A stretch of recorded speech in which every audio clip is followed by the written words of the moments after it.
बच्चों, कैसे हैं आप सभी? आई होप अच्छे होंगे, राइट। चलिए, मैं योगिता तो बच्चा पर ड्यूटी चैनल पे आप सभी बच्चों का स्वागत करती हूँ और आज मैं आपके लिए लेके हूँ एक्सरसाइज 3.1 का क्वेश्चन नंबर फर्स्ट। तो प्लीज ध्यान से समझिएगा और साथ ही लाइक शेयर करना मत भूलिएगा। ओके बच्चों, आइए स्टार्ट करते हैं। देखिए क्या कहना है इस क्वेश्चन में। आफ्ताब अपने पुत्री से कहता है 7 वर्ष पूर्व मैं तुमसे 7 गुनी आयु का था, अब से 3 वर्ष बाद मैं केवल 3 गुनी आयु का रह जाऊंगा। क्या यह मनोरंजक है?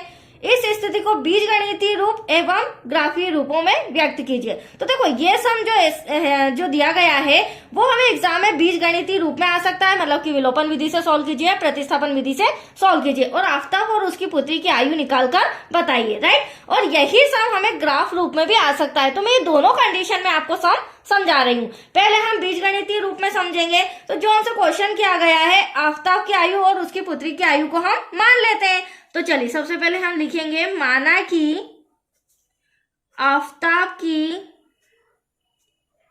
आयु बराबर x और आयु दे रखी है तो वर्ष लिखना जरूरी है, ठीक है।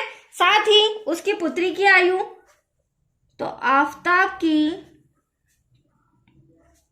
पुत्री की आयु, आफ्ताब की आयु x वर्ष है तो पुत्री की आयु 5 वर्ष होगी, राइट। चलिए, यहां तो कोई डाउट आपको? मैंने दोनों की एज मान ली है। आफ्ताब की x है और उसकी पुत्री की y है। अब हमें क्वेश्चन में क्या कहा गया है? आफ्ताब अपनी पुत्री से कहता है 7 वर्ष पूर्व। तो देखो, 7 वर्ष पूर्व की उम्र भी हमें, एज भी हमें निकालनी होगी, आफ्ताब की भी और पुत्री की भी। तो हम यहाँ लिख लेते हैं 7 वर्ष पूर्व।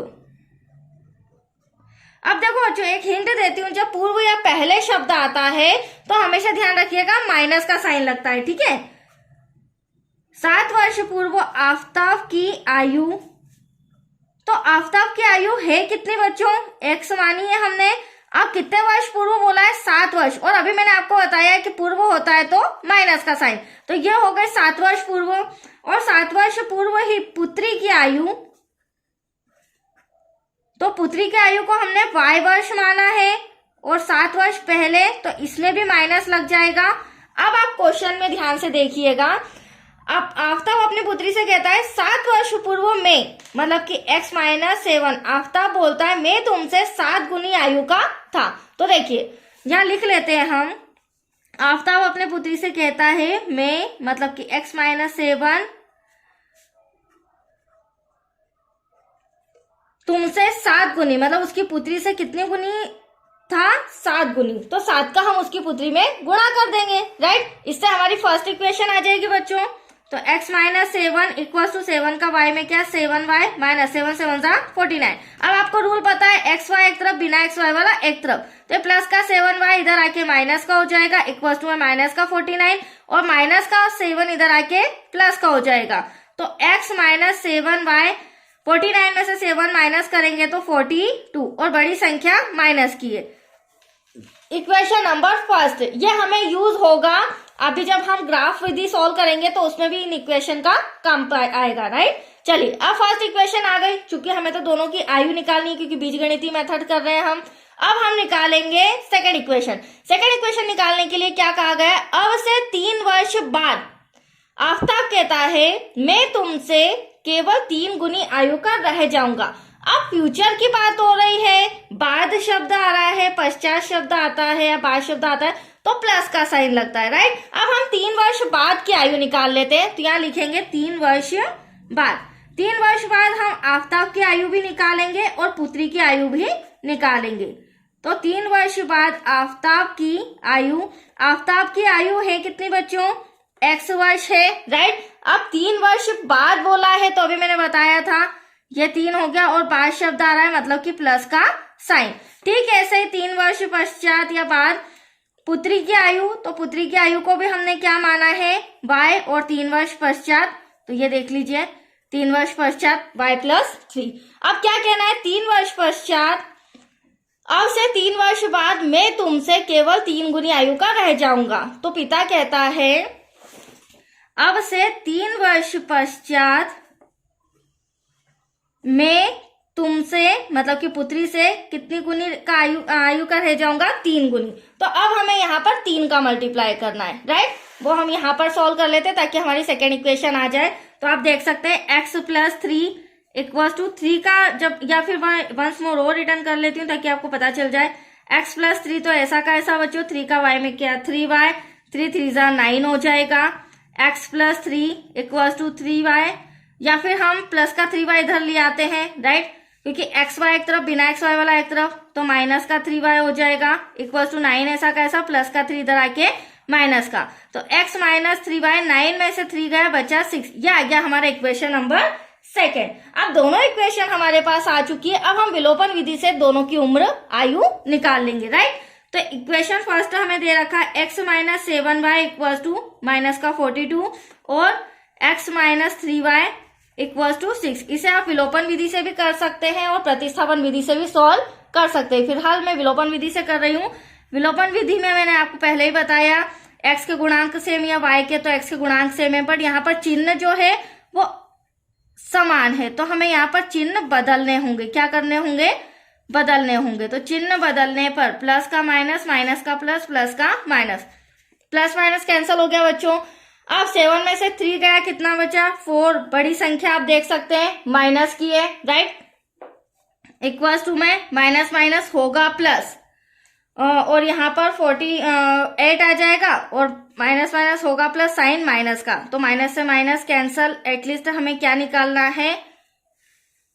y, जो कि हमने पुत्री को माना था, तो 4 इंटू का डिवाइड में आ जाएगा, 4 1 जा 4, 4 2 जा 8, तो y इक्वल्स टू आ चुका है हमारा 12। मतलब पुत्री की आयु कितनी है? 12 वर्ष। अब हमें पिता की आयु मतलब कि आफ्ताब की आयु निकालनी है। तो y का मान हम रखेंगे समीकरण फर्स्ट या सेकंड, किसी में भी रख सकते हैं बच्चों, समीकरण फर्स्ट में रखने पर। अब समीकरण फर्स्ट है हमारा x minus 7y equals to minus का 42, राइट, x वहीं 7 वहीं, y के प्लेस पर 12 आ जाएगा, 42 x। अब इसका मल्टीप्लाई 12 में 7 का मल्टीप्लाई करेंगे तो हमारा आ जाएगा 84 इक्वल्स टू माइनस का 42, राइट। अब हमें क्या चाहिए? x चाहिए, माइनस का 42 ऐसा कैसा, माइनस का 84 इधर आके प्लस का हो जाएगा, तो x इक्वल्स टू 4 में से 2 गया 2, 8 में से 4 गया 4। अब आप देख सकते हैं ये जो x है इसे हमने क्या माना था? आफ्ताब। तो आफ्ताब जो है वो 42 ईयर्स का है और पुत्री है जो 12 ईयर्स की है। तो ये सम कंप्लीट हो चुका है, बट अब हमें ग्राफीय विधि से भी इसे सॉल्व करना होगा, राइट बच्चों। तो अब मैं आपको समझा रही हूँ ग्राफ, दोनों ही कंडीशन में इसी वीडियो में बता रही हूँ ताकि कुछ भी एग्जाम में पूछ ले आपसे, आपको डिफिकल्टीज नहीं रहे, राइट। चलिए अब हम सबसे पहले इक्वेशन लिख लेते हैं जो मैंने अभी सम सॉल्व किया था। उसमें हमारी फर्स्ट इक्वेशन थी समीकरण 1 से, क्योंकि हमें यहाँ पर 2 वैल्यू निकालनी होगी x और y की। जब तक 2 वैल्यू नहीं आएगी तब तक हम सम आगे सॉल्व नहीं कर पाएंगे। तो समीकरण 1 जो है हमारा वो है x minus 7y equals to minus का 42, और समीकरण 2 है बच्चों x minus 3y equals to में 6। यहाँ तक कोई डाउट? दोनों समीकरण आपके सामने रिटर्न कर लिए हैं। अब इनके द्वारा हमें 2 वैल्यूज x की और y की दोनों की 2 वैल्यूज निकालनी होगी, राइट। चलिए अब यहाँ पर हम मान लेते हैं, आप y का मान भी मान सकते हैं, मैं x का मान रही हूँ, बट मानना ऐसी संख्या होगी बच्चों, ये अच्छे से समझ लीजिए, मानना ऐसी संख्या होगी कि हम जब इस इक्वेशन को सॉल्व करें तो हमारा आंसर डिवाइड में ना आए, बट्टे में ना आए, राइट। तो मैं यहाँ पर फिलहाल x बराबर 0 ले रही हूँ, x के प्लेस पर 0 लिख देंगे, माइनस 7y इक्वल्स टू में माइनस का 42। अब y की वैल्यू चाहिए माइनस का 42 इंटू का माइनस 7 इधर आके डिवाइड में हो जाएगा क्योंकि इंटू में है, माइनस से माइनस कैंसिल, 7 से 7 कैंसिल, 7 से 42 आ जाएगा 6 टाइम में, ठीक है। तो ये y इक्वल्स टू हमारा 6 आ गया। कहने का मतलब ये है जैसे ही हमने x बराबर 0 रखा y का मान 6 आ गया। आप देख सकते हैं डिवाइड में नहीं आ रहा है। अब एक वैल्यू हमने निकाल ली, दूसरी भी निकालेंगे। तो अब हम माना x बराबर ले लेते हैं, क्योंकि आप देख रहे हैं यहाँ भी 7 है, यहाँ भी 7 से ही कैंसिल हो सकता है, तो हम x बराबर 7 ले लेते हैं, राइट बच्चों। तो आप देख सकते हैं x minus 7y equals to minus का 42।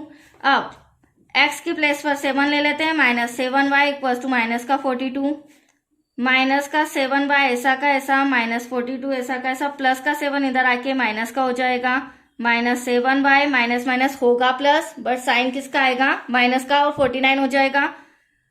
माइनस से minus cancel, y equal to 49, 7 का इंटू डिवाइड में 7 1 जा 7, 7 7 जा 49। तो आप देख सकते हैं y इक्वल टू 7 आया है, मतलब कि जैसे ही हमने x की वैल्यू 7 रखी y की वैल्यू हमारे पास 7 आ चुकी है, राइट। अब इसे हम ब्लॉक बना के भी लिख सकते हैं ताकि हमारे लिए इजी रहेगा। एक छोटा सा ब्लॉक बना लेते हैं समीकरण फर्स्ट के लिए, राइट। यहाँ पे हमें x और y की वैल्यू मिल जाएगी। देखिए ये फर्स्ट इक्वेशन के अकॉर्डिंग है, ये x है ये y है। जैसे ही हमने x का मान क्या रखा 0, हमारे पास क्या आया बच्चों 6 आया, राइट। जैसे ही हमने x का मान 7 रखा हमारे पास y कितना आया 7 आया। यहाँ तो कोई डाउट? चलिए आगे कंटिन्यू करते हैं। अब समीकरण 2 को सॉल्व करते हैं, ठीक है। समीकरण 2 में भी हमें मानना पड़ेगा, माना। अब यहाँ पर x बराबर फिर से हम 0 ले लेते हैं, समीकरण 2 की बात कर रही हूँ। 0 माइनस का 3y equal to 6, y equal to 6 into का 3 है, डिवाइड में आएगा जब, बट माइनस साइन जो है वो ऊपर चला जाएगा। 3 1 जा 3, 3 2 जा 6, तो y इक्वल टू आया हमारा माइनस का 2। जैसे ही हमने x बराबर 0 रखा माइनस का 2 आया, राइट। अब सेकेंड कंडीशन में यहाँ पर हम मान लेते हैं x बराबर, अब आप देख सकते हैं 3 और 6 आ रहा है, तो 3 भी ले सकते हो 6 भी ले सकते हो। ये आपको थोड़ा सा प्रैक्टिस करना होगा, बट इस तरह की आपको डिजिट लेने रहेगी ताकि आपका आंसर डिवाइड में ना आ पाए। तो x बराबर 6 ले रही हूँ बच्चों में। इक्वेशन हमारा x minus 3y equal to 6, तो यहाँ पर क्या हो जाएगा x के प्लेस पर 6 माइनस 3y इक्वल टू में 6 माइनस का 3y, ये जो 6 डिवाइड में आके क्या हो जाएगा कैंसल हो जाएगा। सॉरी डिवाइड में नहीं लेना था क्योंकि प्लस का है, तो ये आ जाएगा माइनस में। तो यहाँ पर माइनस का 3y बचा इक्वल टू 6 में से 6 गया बचा 0। अब हमें तो y की वैल्यू चाहिए, तो इंटू का 3 कहाँ जाएगा, डिवाइड में माइनस चल जाएगा ऊपर। बट आप ध्यान समझ सकते हैं 0 में कभी भी इंटू या मल्टीप्लाई या डिवाइड करें तो एटलीस्ट आंसर क्या आता है 0 आता है। तो जैसे ही x का मान 6 हमने रखा, y का मान क्या आया हमारे पास 0। अब यहाँ पे भी हम एक छोटा सा टेबल बना लेते हैं जो रहेगा समीकरण नंबर 2 का। इससे क्या इजीली होगा, ग्राफ बनाने में हमें आसानी रहेगी, राइट बच्चों। ये देखिए ये x ये y, ये समीकरण 1 के लिए है, ये समीकरण 2 के लिए है। अब आप ध्यान से देखिए x का मान जैसे ही हमने 0 रखा, राइट, वैसे ही हमारा y का मान क्या आया माइनस का 2। फिर सेकंड कंडीशन में x बराबर जैसे ही हमने 6 रखा वैसे ही y का मान क्या आया 0। तो ये लीजिए, ये हमारी जो हमने वैल्यूज मानी थी वो दोनों आ चुकी है।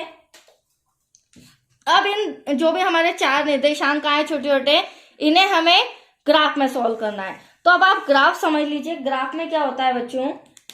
सबसे पहले मैंने देख लीजिए आप नंबरिंग की हुई है, आप चाहे तो 20 सेंटर में भी कर सकते हैं, बट मैंने ऑलरेडी डिजिट छोटी छोटी ली है और प्लस की डिजिट बड़ी है माइनस की छोटी है, इसलिए मैंने इतना डिस्टेंस ही ग्राफ का छोड़ा है। 20 सेंटर में भी हो सकता है, बट आपकी डिजिट छोटी बड़ी होनी चाहिए। तो देखो ये जो है ये वाला मेरा y निर्देशांक होता है, तो ऊपर 0 के ऊपर वाला प्लस में जाता है, 0 के नीचे वाला माइनस में जाता है। उसी तरह ये मेरा x निर्देशांक है, और यहाँ पे अगर देखी जाए तो ये मेरा x डैश निर्देशांक है, राइट।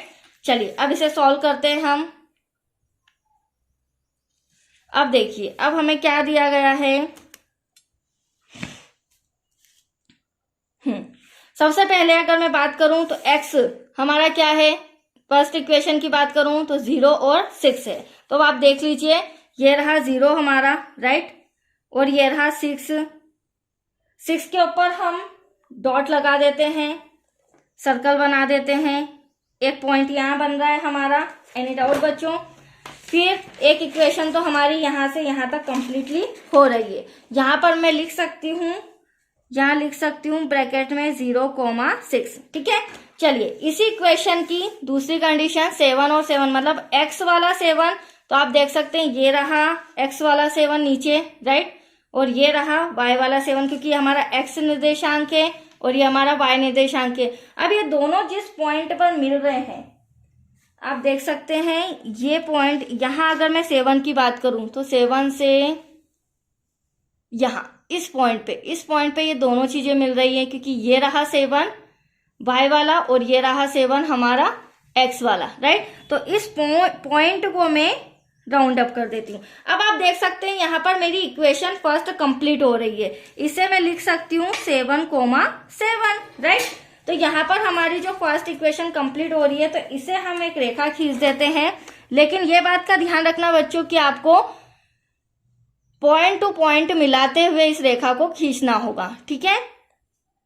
देखिए मैं इस तरह से ये रेखा एक खींच रही हूँ और इसके ऊपर हम लिखेंगे equation number first. Equation first हमारी क्या थी बच्चों, x minus 7y equals to में माइनस का 42।